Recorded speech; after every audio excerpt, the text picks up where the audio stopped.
चंद्रपूर जिल्ह्यातून एक बातमी येते। चंद्रपूर जिल्ह्याच्या ताडोबा व्याघ्र प्रकल्पातील प्रसिद्ध चंदा वाघिणीला अखेर वनविभागानं जेरबंद केलंय।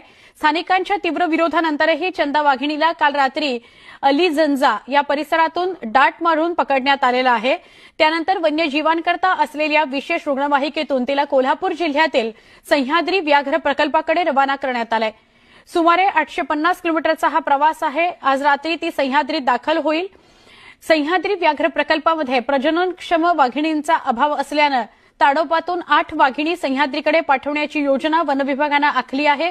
या योजनेत चंदा आणि चांदणी या 2 वाघिणींचा समावेश होता, मात्र स्थानिकांचा याला तीव्र विरोध होता, तरी वनविभागानं कारवाई केली आहे। आमचे प्रतिनिधी हैदर यांना विचारूया। हैदर, काय सांगाल? चंद्रपूर जिल्ह्यातील ताडोबा व्याघ्र प्रकल्प आहे। त्या व्याघ्र प्रकल्पाचे जवळपास 8 वाघीण आहेत। त्या